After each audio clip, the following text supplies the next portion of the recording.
Hello everybody, welcome to another real-time storytelling on the Cave of Chronicles. For those of you that are new, the format is we spend about the first 10 minutes talking about the story and where it's going to go, and then during the story people will come up in chat and give me ideas. Tomorrow, when YouTube have processed this, I will go in, clear out the long stream starting soon intro, and then put in bookmarks to show the exact point the story starts and the story stops for those of you that want to skip the live chat part. That comes tomorrow. If you want to catch these and be here live, of course, if you subscribe and then click on the bell so you get notifications, that will bring you here. The chat is set to subscribers only. This is purely to give control over bots or harassment. So feel just to come in, subscribe for the duration of the stream, and if you don't want to stay subscribed, go your own way. I've got ideas already coming in. A vampire apple with 23, it's a very specific number, sharp teeth, and a yellow polka dot balloon on its head, and when the apple breaks wind, the balloon fills up. Fred, what have you been drinking? Have you been drinking the same thing that Tucci has?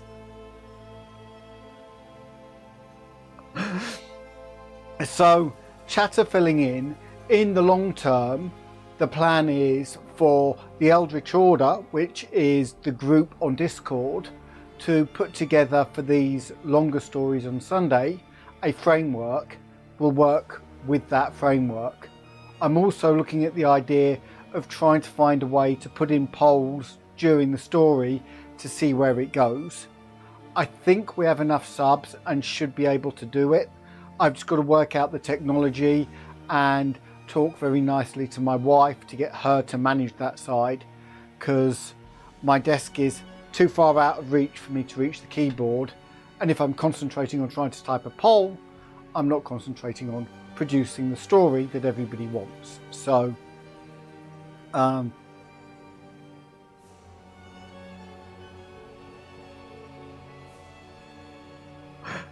So the apple collects gases so when it can ignite them and escape Earth to change places with Pluto, who no longer identifies as a planet, which the apple does.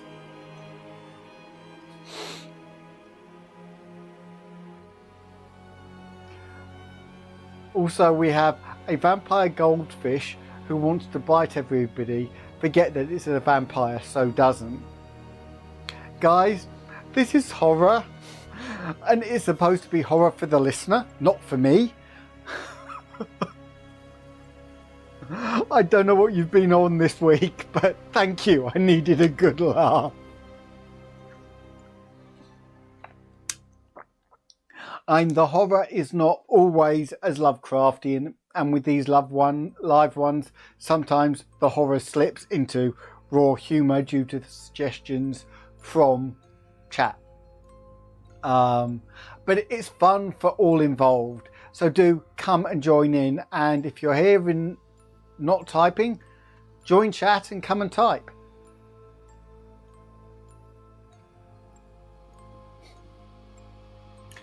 And the apple is non-binary, non-trinary, and wants to live in only 1.5 dimensions. I didn't take painkillers before this. I think I should have. Andy Antler, road safety stag.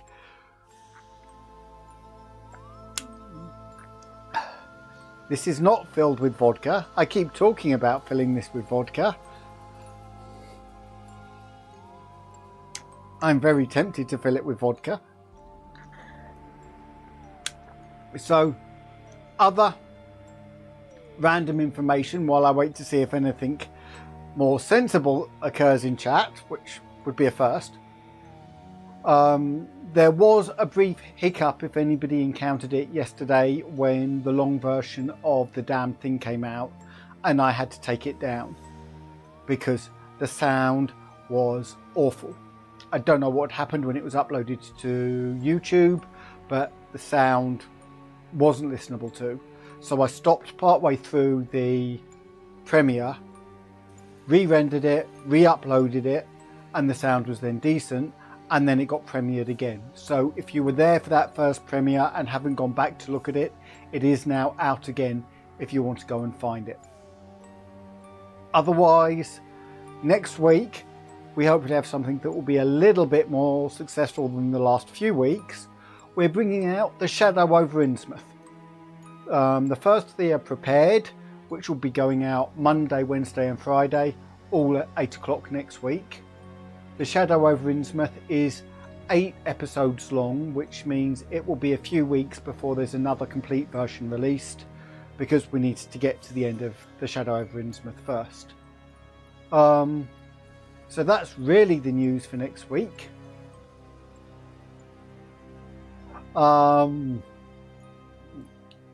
Chat is still kind of going off on one, so there is 4 minutes, guys, until we actually hit story time to give me something I can actually work with. I had been thinking of working with something Fred put on the Discord, which is The Greatest Liar in the World. So a story about the greatest liar in the world who's cursed and cannot say what they want.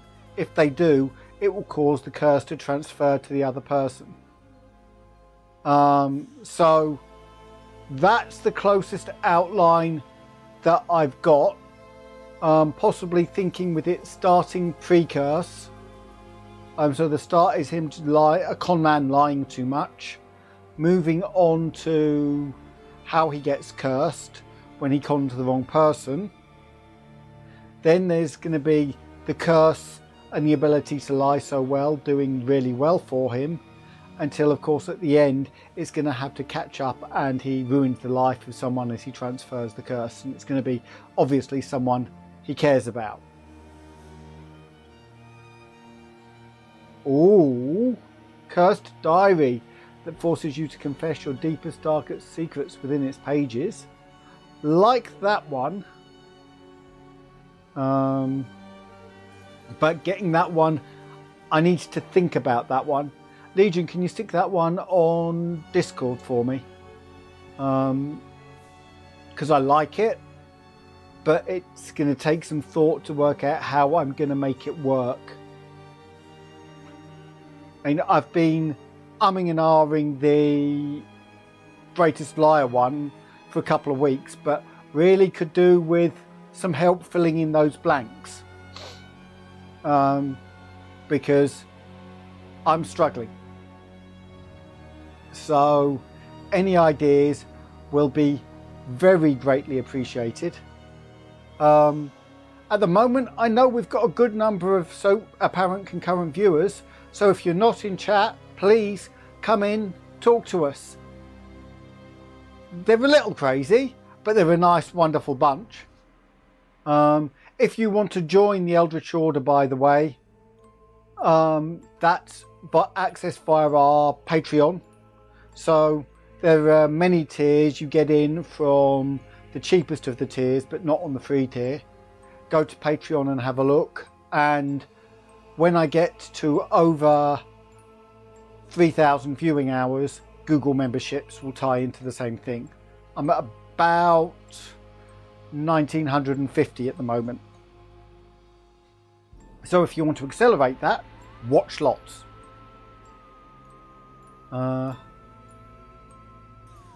Well, that seemed to scare someone off.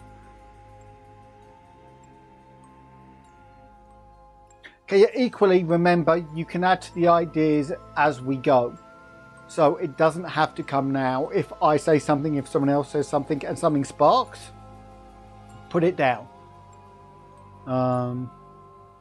And as I said, being involved during this doesn't require being on Discord. Come and put it in the chat. The stuff from Discord is only to help put together the material ready for this. Doug the Pug returns as the Eater of Worlds.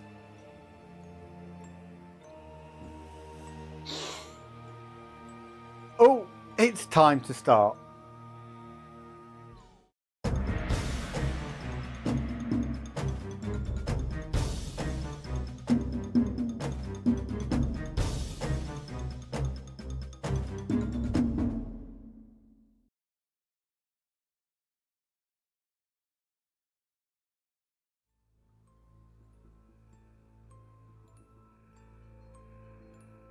Abraham Williams was a con man.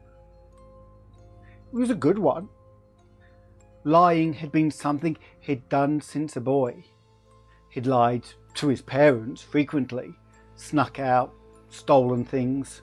He wasn't a nice man, what con man is.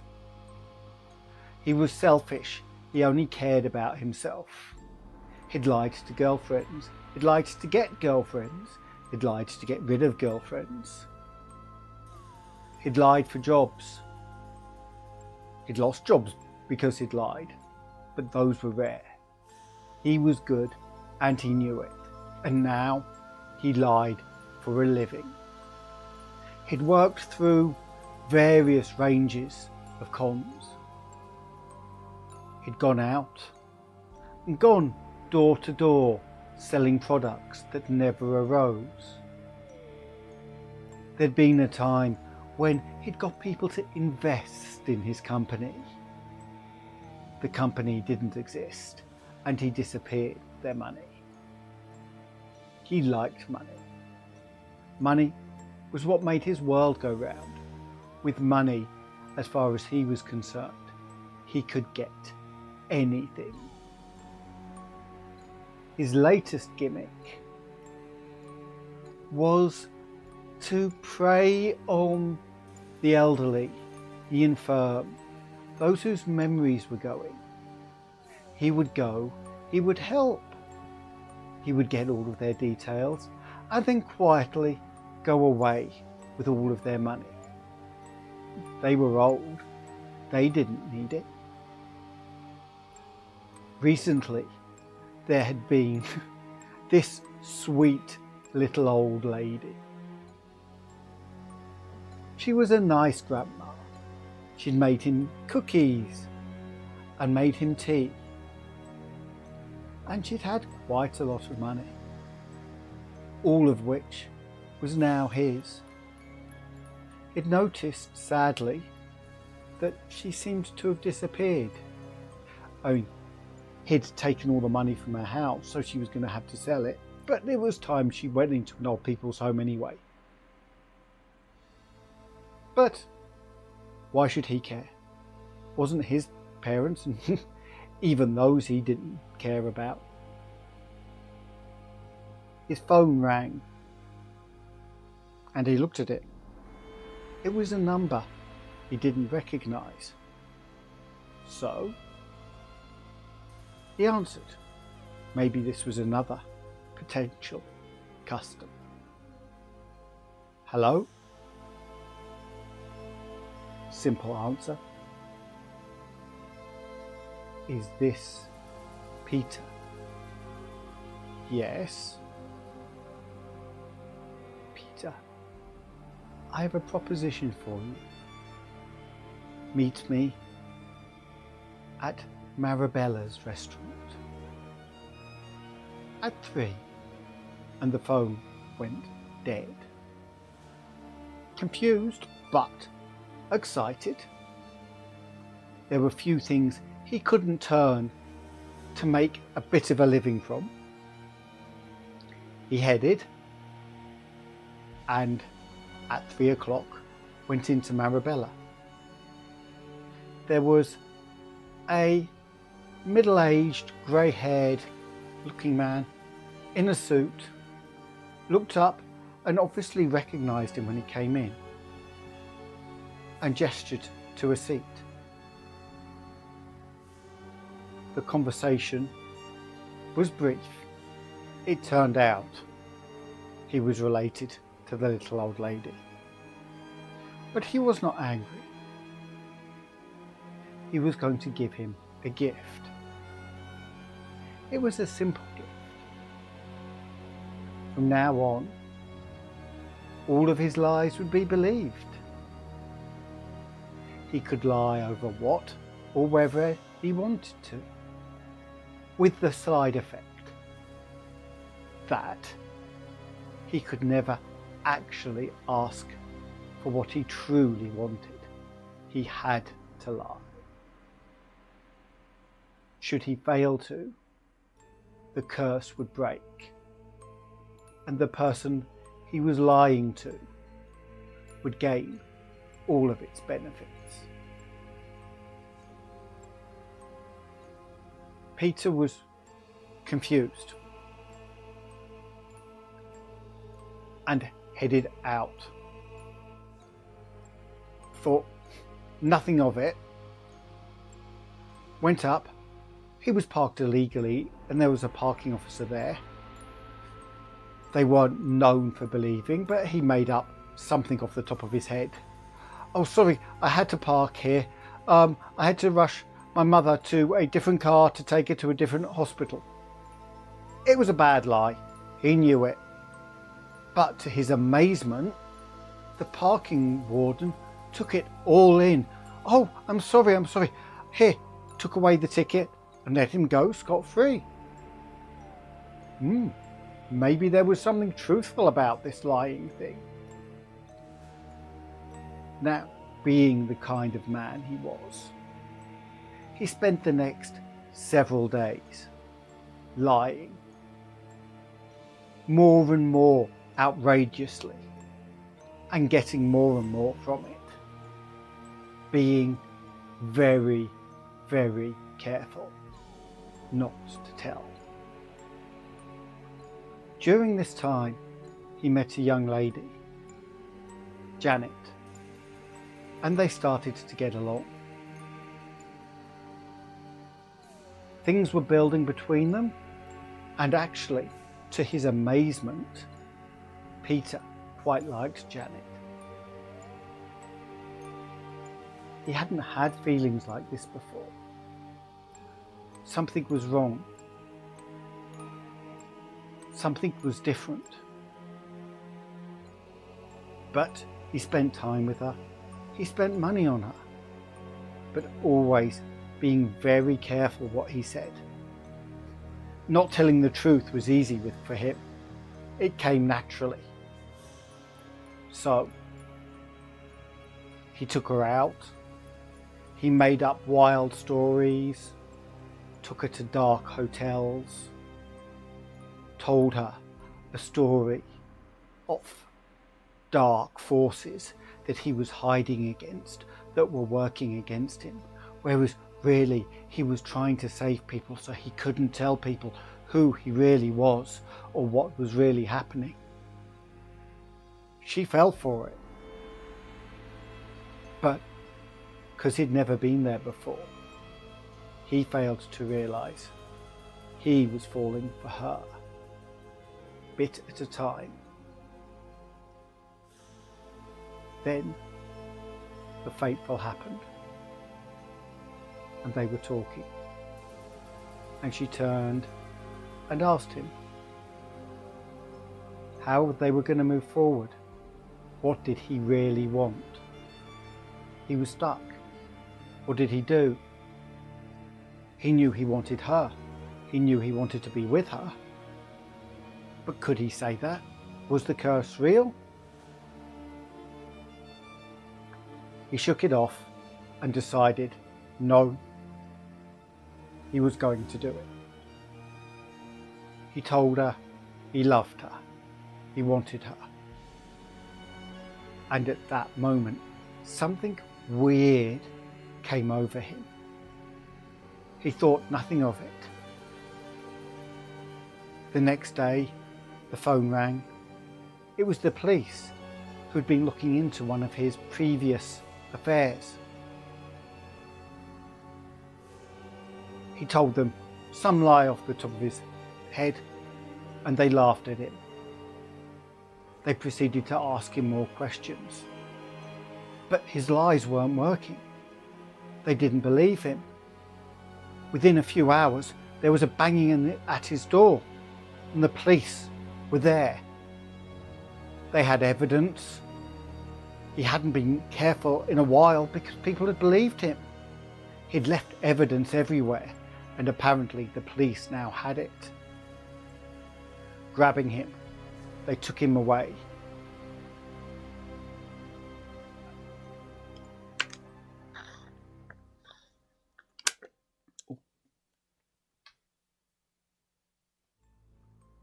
And in the interrogation cell, he could say nothing. He ended up blurting out the entire truth. He couldn't tell a lie. He couldn't conceal anything. Everything he tried fell apart, and more of the truth came out. It was all falling down around him. He didn't know what to do. Meanwhile, outside, it wasn't going so well for his young lady. She was struggling. Anything she said to people, they believed, which was great, but she wasn't a dishonest person, and she was struggling to tell the truth. Something was wrong with her. She couldn't do it. And it wasn't that people necessarily believed her or didn't believe her, but they just seemed to follow what she said. But she wanted friends. She wanted people to trust her. And the more she felt herself lying, the more people pushed away from her. She ran from place to place, tears in her eyes, not sure what to do, what to go on. It turned out the man she'd loved had been a con man. So she took the only option to her and stepped off a railway bridge. Peter was in prison. He was reading the paper. He tried to get in touch, but failed consistently. Then he read the headline, and his heart broke. He saw the true damage his lies had caused, as the woman he'd loved had taken her life. He was heartbroken.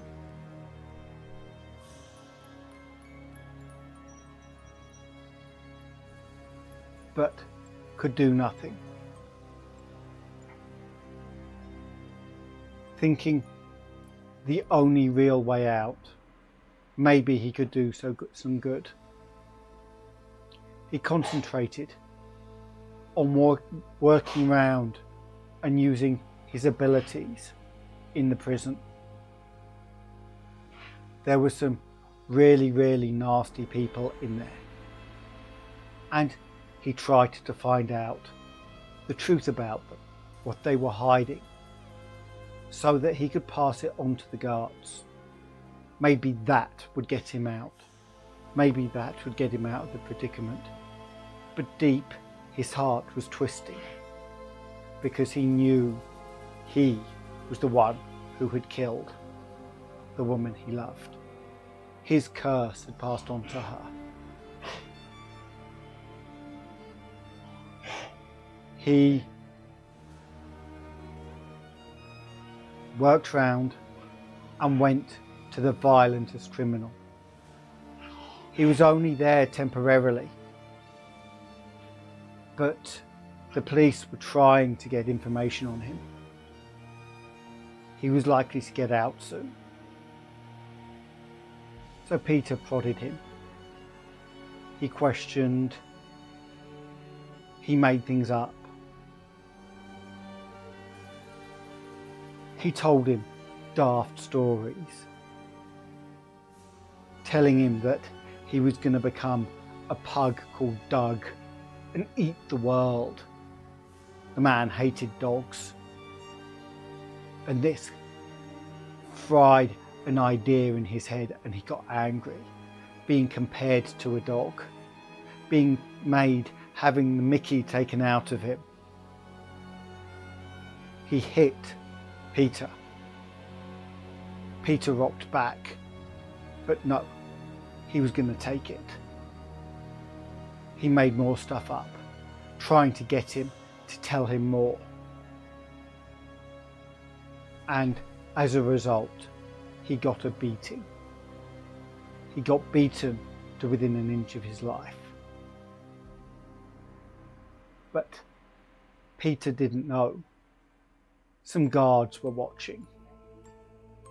And just as he was a battered mess on the floor, and the thug was reaching to finish him, the thug looked down and told him exactly what he'd done and how there was nothing Peter could do. The last thing Peter saw as his ribcage was shattered in was the guards searching forward, having taken note of what the thug had said.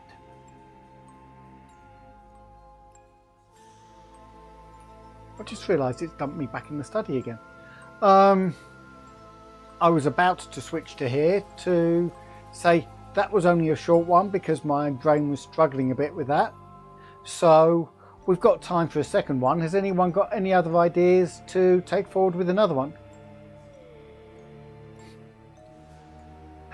I'm glad. The whole idea of this Legion is to make people smile. So if I'm making you smile, then I'm achieving with the whole thing that this channel is about.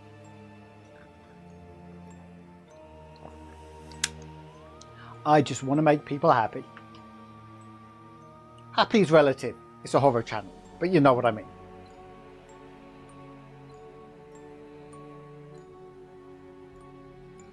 Yeah, I did what I could with it, Fred. It was a bit hard material to pull directly into this format. It's the kind of thing you can do more with if you've got lots of time to think and plan, but that's better for something that's written rather than created on the spur of the moment.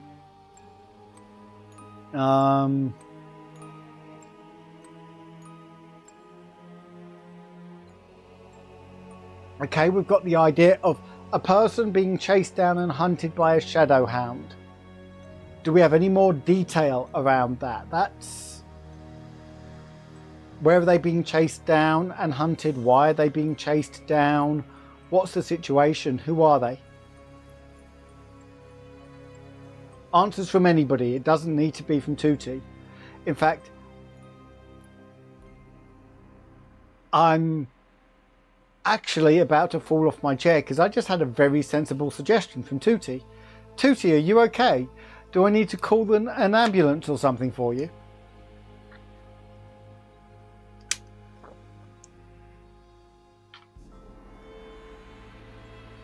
Anybody got anything to add to Tutti's idea?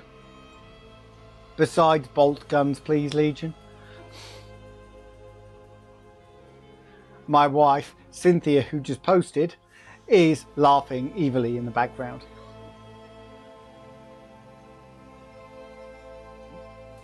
I think I should make her the antagonist in one of my stories.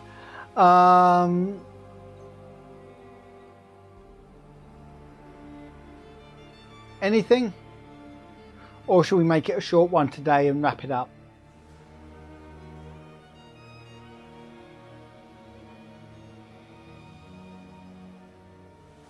Ah. Thank you. That gives me something more to work with. That gives me something solid, Fred. So, someone's tampering with an occult manuscript and opened a portal. And there we go. Person being chased down and hunted by a shadow hound as a result.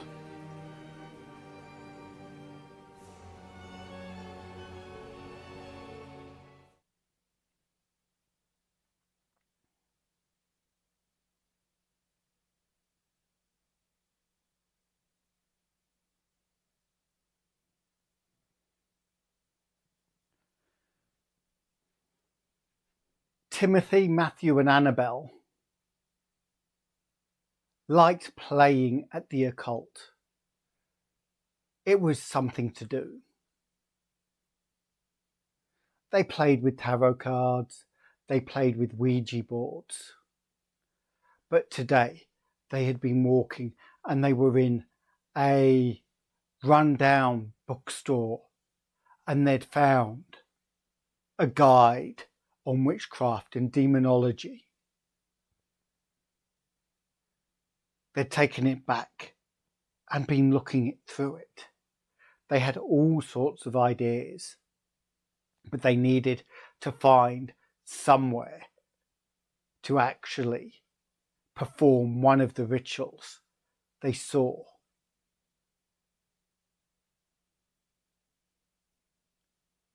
That night, they all snuck out. There was an abandoned house nearby. Most of them were grounded on a regular basis. They were a bit of troublemakers. Their parents didn't like the clothing they wore. They didn't like them associating with each other. But off they snuck with their book and a collection of candles and some chalk. The old Davis house was a large Victorian affair with high ceilings. It had no electricity, no gas. No one had been in it for years. But there was a window round the back that if you pulled away the corrugated iron covering it, you could sneak in. So, that evening, under the shadow of darkness, with a cloudy sky, they snuck up, climbed carefully over the railings and into the house. They were on the grounds, looking around, their flashlights flashing around, lighting weird things in the shadows as they moved through the trees on the outside, thinking they could hear cracks in the distance. Then they got there and opened, listened inside. Nothing. So first Annabelle creeped in, then Matthew, then Timothy, and they closed it behind them. The floorboards were creaky. They moved up. The large door they pulled creaked slowly open. They paused. There was no one about to hear, but they were terrified somehow someone had. But there was only silence. They moved in, snuck up the stairs, aiming for one of the rooms where some light would get in so they could see what they were doing. The stairs creaked as they slowly climbed them. One of them surged forward as their foot went through some floorboards that splintered beneath them, but the others caught them before they fell, and they continued up. On the landing, they could see the large Gothic entryway, with moonlight coming through the remnants of the old windows, casting across into the room. Off to one side was the large old bedroom that they were planning on using. It was cleared out, the floor was open, so they could easily mark their circle round on the floorboards. First, Annabelle did a large circle in chalk.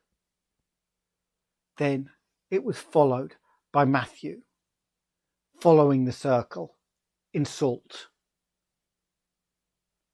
What none of them noticed was there was a break in the floorboards, which meant the circle wasn't quite complete. they drew their pentagram, unaware, on the inside, and put out the candles. They pulled open the book and started to read, moving round, lighting the candles in order. They chanted. As they chanted, it started to rain outside, and they could hear the rain thundering down on the ceiling, adding to the atmosphere. The room lit briefly, followed by the loud boom of thunder, and they were slightly worried about getting home. But they'd started now, and the excitement meant they wanted to finish. On with the chanting, on with the strange language. Then, as they finished, there was another boom and flash of lightning, and it seemed as though something had coalesced in the centre of the circle. There was a shape, hazy and fuzzy, that then seemed to collapse in on itself. They figured it had just gone away, not seeing, between the cracks in the floorboards, small trail of mist moving out of the circle and fading into the rest of the room. Terrified with what had happened, they folded the book, stuffed it in a box, quickly blew out their candles, grabbed everything and ran out of the room. Down the stairs, they pushed open the door, opened the gap in the window, fell out, landing on top of each other, one of them, Timothy, twisting his ankle as he ran.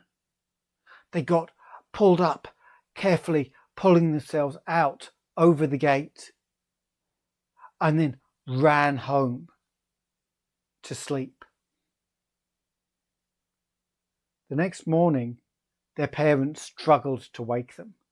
They'd been asleep so long. But they got up, all a bit hazy, and headed into school. Their days seemed fairly normal, till they got home at night, and Matthew went up, decided to splash his face as he was tired, and looked into the window. And behind it, a strange demonic form seemed to look back at him. He stepped back, terrified. The form seemed to laugh and fade into the background. He ran down, screaming at his parents that there was this form and it said he was going to die. His parents just shook his head. He got his phone. He rang the others, telling them what he'd said, that they needed to speak to their parents, that they were all in danger, that this thing, it was going to kill them. The others didn't take him seriously. That night, in his room, scared, he snuck downstairs, found his mother's crucifix, and held it tight to him.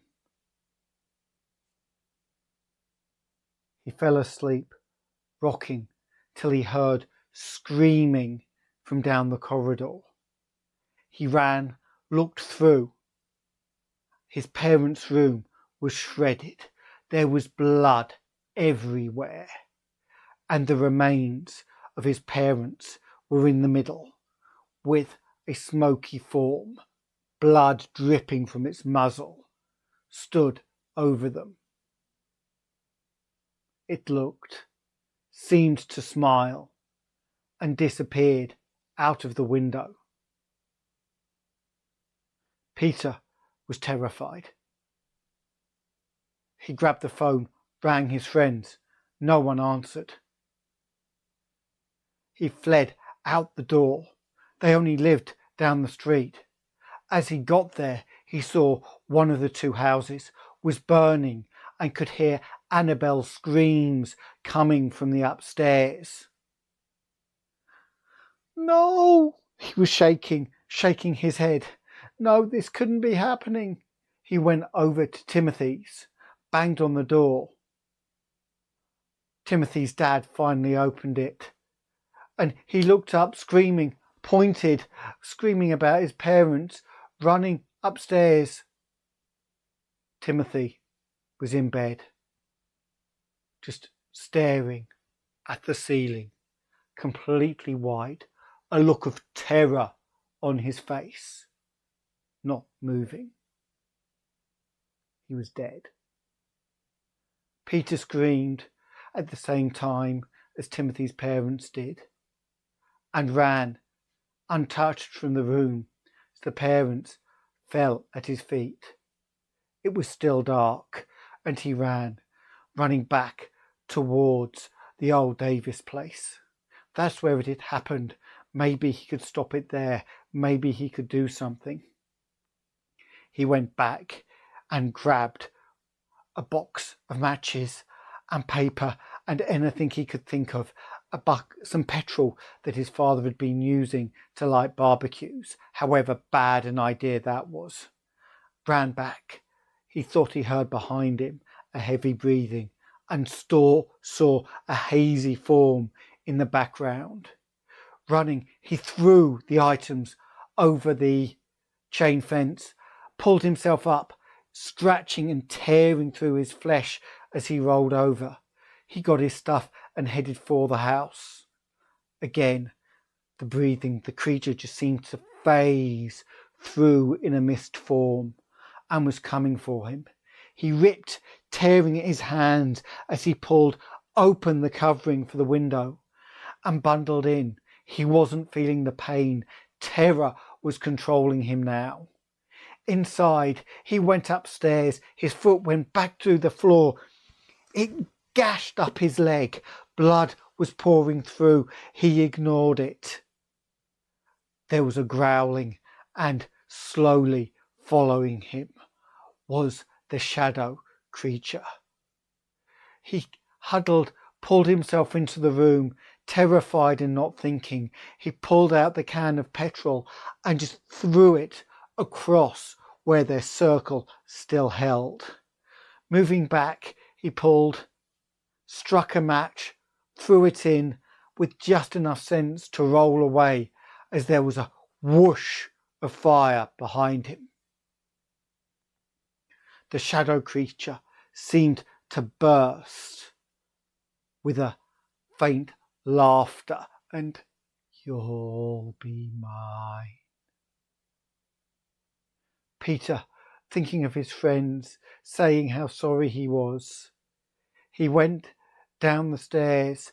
His other leg went through. He'd lost a lot of blood. He didn't have much strength. He was starting to cough and choke as the smoke from the fire panned out across the room and down towards him. It took time as the smoke slowly moved down towards him. Coughing and feeling the heat, he started to lose consciousness. The story of the 3 children was in the newspaper. There were no reports of arcane incidents, just notes in a journal from what they've done, and then a news article how 3 close friends and 2 sets of their parents had died so closely.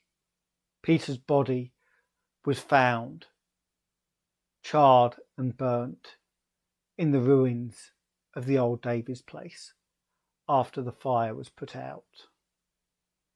2 had died by fire, 1 had died from fear, and no one could explain what had torn his parents apart.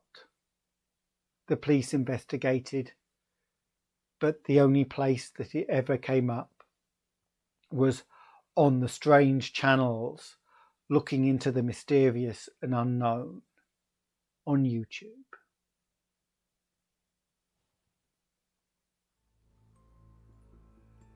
There we go, a bit more conventional horror for you there to round up.